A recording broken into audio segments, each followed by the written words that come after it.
วมันแตกมันบ่หัวพอฮะคนกระบวนขาดเลยเนาะเหนื่อยได้เนาะบดิเจ้าทายหูเป็นใบอยู่บ่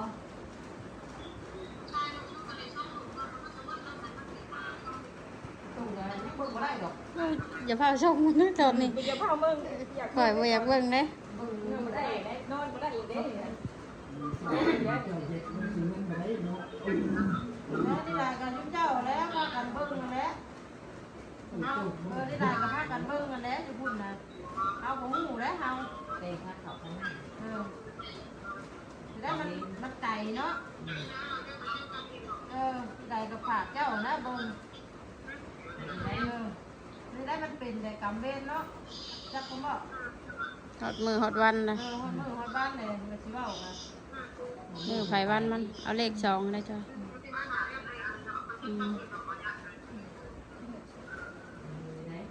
เจ้าแล้วเบิ่งโอ้ดีนะลูกอย่าเฮ็ดดีนะ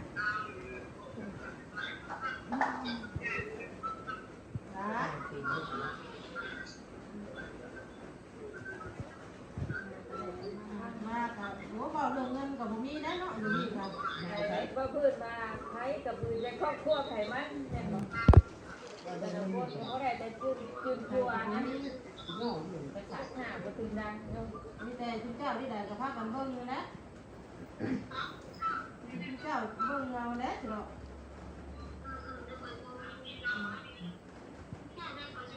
โอเคนะ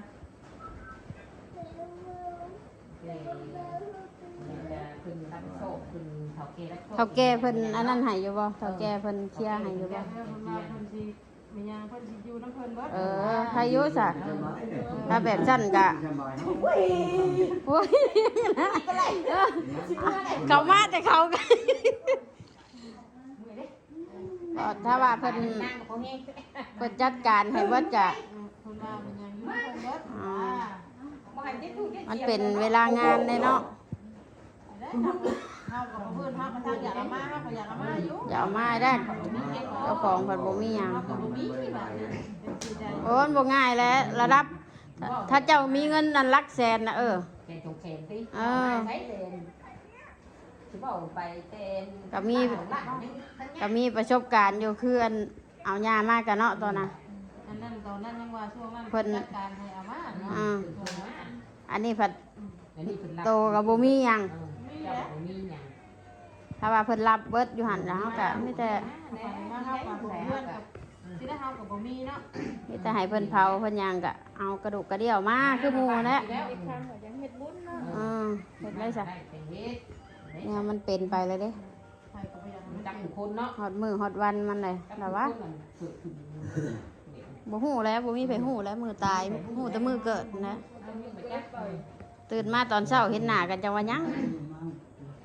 มีแต่ผู้ตู้ลงไปวัดแล้ว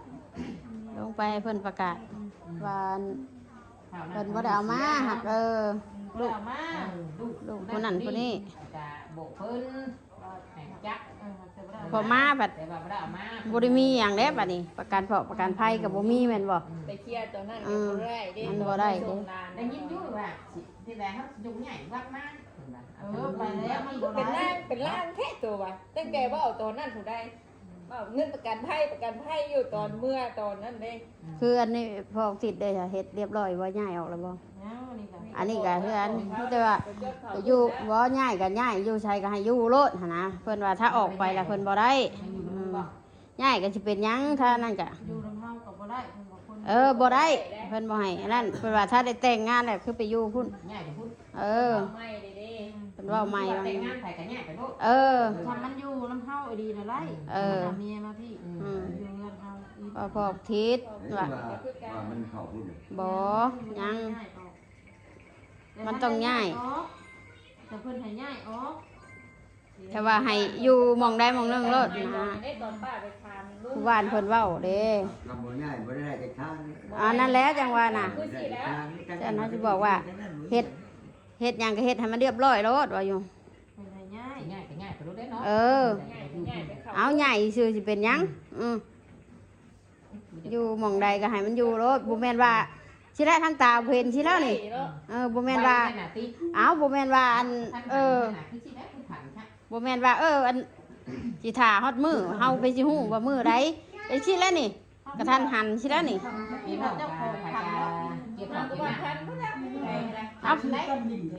ยังบ่ดีว่ะ เห็นลูกจอย ลูกมันยังแอบ ถ้าสิบ่นั่นก็คือว่าคนเฮาบ่ได้อยู่กันแหละ แต่ที่ว่าบ่ถึงว่าสิเป็นแบบซี่นะที่ว่า คิดว่าก่อนสิเป็นจังซี่ก็ให้เจ็บให้โชว์ก่อนติพูดถึงอะนะ ล่มได้ที่เอาไปห้องหมอแหละมันสิ ขึ้นก่อน บาดนี้ โอ้เพื่อเอาขึ้นได้เนาะ แต่คุยน้ำเพิ่นน่ะตั้งแต่ไปเผาพอน้องบ้านเผาน้องบ้านแล้วเย็นเสียงเพิ่นน่ะแสดงผมสิไปโทรมาหาเพิ่นว่าเว้าป้าอยู่ได้บ่เรื่องเงินแล้วนี่ยังกับผากมาเด้อเฮ้ยเพิ่นว่า บ่นี่น่ะเด้อเพิ่นว่าขอยว่าอันโทรมาตะกี้นั่นขอยว่าโอ้บ่ถามข่าวถามบ่ทางนี้เพิ่นว่าสิ้นเดือนนั่นน่ะเองสิพาเงินมาให้เพิ่นว่าสิ้นเดือนนี้แล้วข่อยก็คล้องบัดนี้ว่าสิพาเงินมาให้ข่อย น่าก็สิพาเงิน เด็กขึ้นดวงวัน บัดนี้น่ะเพิ่นนั่นสิให้ดอกเพิ่นว่าสิ้นเดือนสิให้เพิ่นว่าสิให้ข่อยเดือนนี้แล้วแต่ข่อยก็ท่าอยู่ท่าเงินนั่นของว่าเพิ่นสิพาเงินมาให้ข่อยได้เดือนนี้ข่อยว่าผากมาให้เด้บ่ได้ซื้อเกี่ยวเขาก่อนว่าสิหาให้ดอก เพราะว่าโทรเราก็บ่เคยฮับอยู่แล้วงานเฮานะตอนนั้น เป็นหมู่กัน ตอนเผาตอนนั้นก็โทรไปรับบ่ฮับแต่เพิ่นเอาเมียใหม่แล้วแหละบ่ได้เคยฮับ เห็นอยู่ในนั้น และทั้งอันเมียทั้งนั้นก็ทั้งเพิ่นก็บ่มีเงินเนาะบ่มีเงินเก็บ บ่มีนะจักอยู่ไปบ่เป็นนั่นเป็นแม่เนาะ นั่นเป็นแดงแบบภูโมใหญ่ คอน นั่นแหละจังหวะน่ะ แล้วแต่สิว่าได้จ้ะ ติดขาหนามันก็บ่สู้ขาดังเบ้าอยู่เว้ย กูน้อยมันแบบเล่นซะ ผู้นี้เนาะก่อน อยู่ก็เบื่อ โอ้แต่อันปานนี้บ่ไปยังกระแตกแล้ว ใช่ค่ะ แล้วแหละโมในไหนโมอยู่ไหน อยู่นั่นหันแล้ว อยู่น้ำโพกัน อยู่นะพ่อ อีโมงกับอยู่ไทยเด้ ไปอยู่นำแม่มันทันเนาะต้องไปแล้วจะถึงแล้วนางมุงก็ได้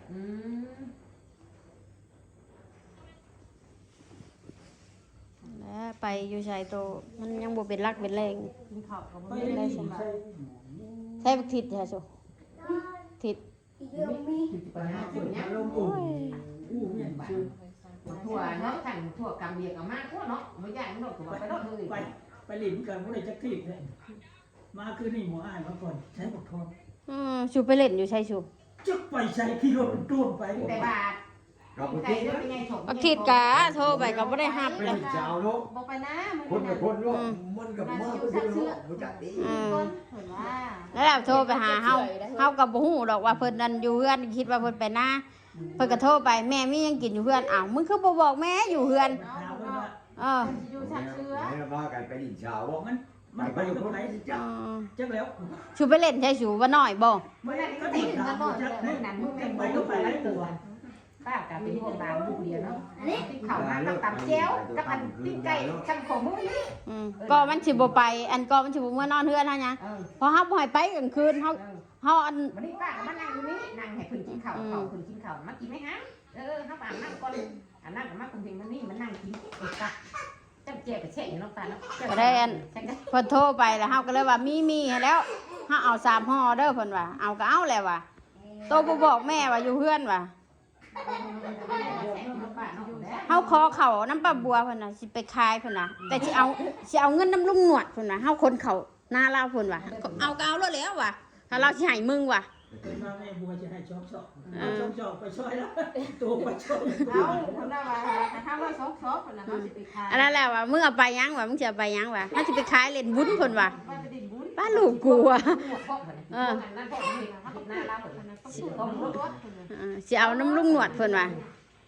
บอกเอาแล้วถ้าเราสิให้มึงว่ะ แล้วบ่ได้บ่นานนึง โอ้เฮาคนเข่าแล้วบักหลายๆนึงเพิ่นว่ะ จากคนคือกัน ตากคนหน้าประตูก็บ่ได้ตากคนน่ะ ด้วยนะ เราจ้างเกี่ยวอะ ใส่บ่ไงล่ะ ปั่นมาแล้วแต่ยังแต่ท่านเจียว เขาเรียกว่าจอง เราจ้างนั่นแหละ2มื้อเลยยังบ่แล้ว ยังไงเด้อข่อยน่ะ บัดนี้บัดจำบาโมนี่โบนั่นกับอีก7 มื้อ 2 มื้อกับบิดออกเนาะ นี่มันจะจองในได้บ่นี่ บ่มีเฮากระจิกกระจายเฮ็ดพุ่นแหละ ไปพุ่นมองไปน้ำเขาบ่จัง ข่อยมันบ่ได้ไปแล้วข่อยสิไปได้ อันนี้มาใช้ปี อืม เงินก็บ่มีบัตรก็บ่มีบ่มี เดี๋ยวถ่าเจ้านี่แล้วถ้าเพิ่นเผาเพิ่นยังไงแล้วอยู่อยู่บ้านแล้วอยู่บ้านแล้วผู้แต่งผ้าเขาวผ้าน้ำลงแล้ว ถ้าเขาขนาด ถ้าเจ้าไปยังก็เต็กแล้วไฟเช็ดนะ เอาไปแต่ตัวมี ว่านั่นก็มีแต่ลุงบุญกับพวกเงาหั่นแหล้ว มีแต่นั่นแล้วคุณนั่นแล้วแต่ติดนะ อีกก็จักสิได้ไปบ่ได้ไปนั่นก็ได้ พอเฒ่านอนจะออกที นั่นก็เจ้าใจพี่อยู่เนาะก็ได้ เราชมเราก็บ่มีบัตร เอาผู้เฒ่าเงานอนจะออกทีเห็น นั่นก็บ่มีบัตรเราบ่ได้ไปแล้วเรา ที่กะเอาให้ก่อน ว่าเพื่อนว่าคือพ่อทิศนี่ไปกับลุงบุญ เอาให้ก่อน กินข้าวมีเลย มีอยู่เขาหา แม่ทำซื้อเงินปิ้งไก่ปิ้งจิ้วไป ซื้อ ใส่ก็ใส่ได้ แล้วคือมาชาที่แล้วแต่ ความที่แล้วคือว่าลิฟต์เขาเพื่อนก็คือบ่ออกไปใช้แล้วเฮานี่ ทำทะเลนะแม่นบิ๊ก บ่ได้เห็นได้แต่ละมื้อนะมื้ออาบน้ำว่าเพื่อนเฮาเพื่อเฮาสิเลิกมาเฮาก็ทุ่มหนึง7 โมงเลยเนาะบัดไปก็ไปแต่7 โมงบัดนี้มาก็7 โมงโลดบ่ได้ทันเขา อ้วนแล้วมาในตลาด เห็นอยู่เพิ่นไปอาบน้ำอาบในน่ะ หามาไปกิน นะฮะทำยาไปเกลือเด้อเด้อ เด้ประเดกน่ะ ไปแล้วจ้างกินสั่งนอนนะ เด้จะเอามีจัก เด้เราเอาหมอไปใส่ล่ะ นี่จะเป็นนัว มันยังไป เราหมอไปใส่เด้อ่ะหากิน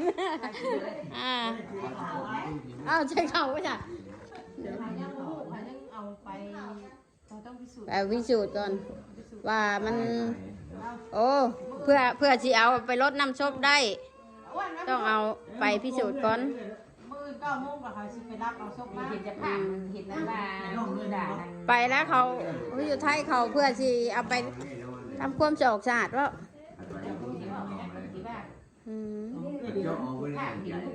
เจาะก็เจาะแล้วเจาะก็เราได้บุญไปช่วยคนอื่นเด้แล้วก็เป็นอาจารย์ เนี่ยโอ้ยสั่งเป็นแท้ดิ ไม่ได้พูดนี่เพราะว่าใครบอกเชื่อชายแม่ มันเป็น อยู่พูดเอา ว่าง่ายๆก็คือ มีแต่คิดซะว่าคนเฮาน่ะก็บ่ฮู้ว่าสิตายแบบใดอีกผู้อยู่ก็ได้ ถือมาใคร แล้วแต่ถือมา ถือมา ถือมาไผมัน เพราะว่าโลกใหญ่เนาะ อยู่ แบบมีแต่คิดดิฉันนะ เขาก็จะไปด้วยแบบไรเนาะ จักเฮาก็ยังบ่ฮู้คือกันยังเว้าอยู่อันนึกเถื่อคัดงอนเจ็บงอนเว้ากับแม่อยู่ชาติว่าคิดไปคิดมาหรอก ไปด้วยแบบไร จักสิยืนจำได้ว่ะเมื่อยเด้ว่ะ รีบก่อน เอาแบบมันเมื่อยเด้ ไปที่ได้ ไปก่อนก็วิทย์ก่อน มาตะเกียวเขาได้ยินแต่ก็บอสตะกี้ก็ยังอยู่ มึงไม่ได้สอบบอก จักชอบบ่ชอบยังตื่นเลยเนาะ ขลายช้างขันตกจุดตายเพราะได้ชักมันเฮียนะมึงดุมากกันหาทดชักดีทดชักหินลูกชกคาดหาน้องนั้นโผล่ที่ได้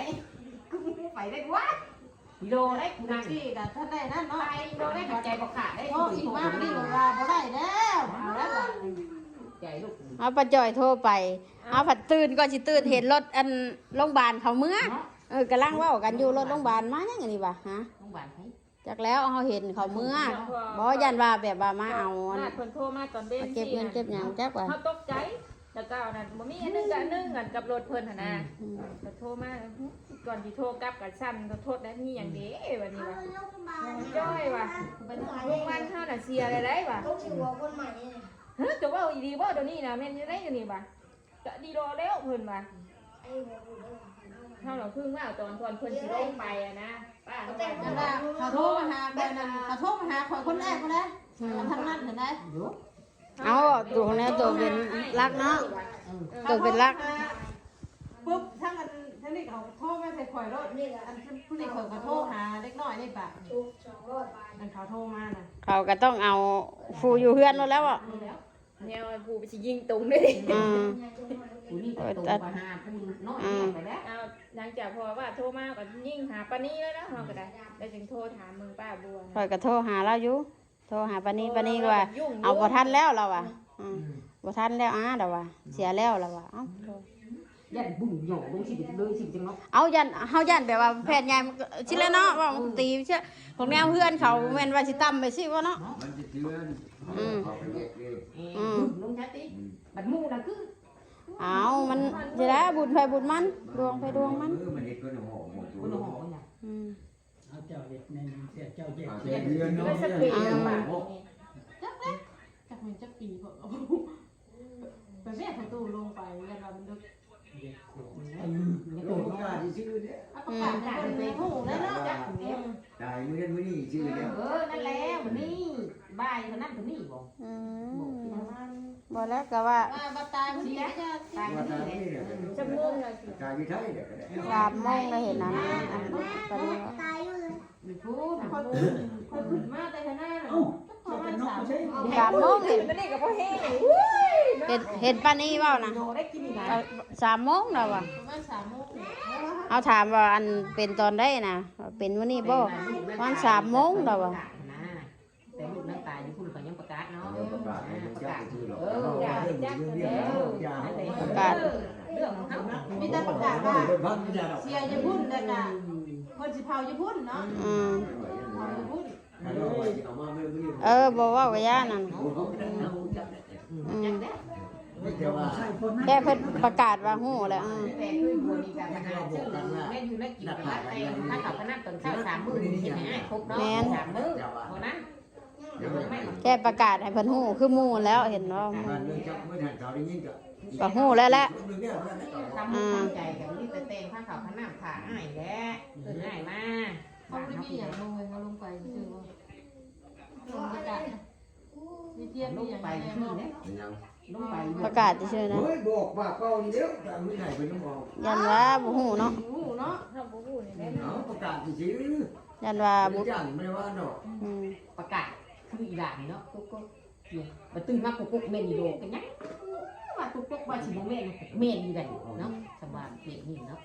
มาให้มันเป็นนั่นเบ็ด อืม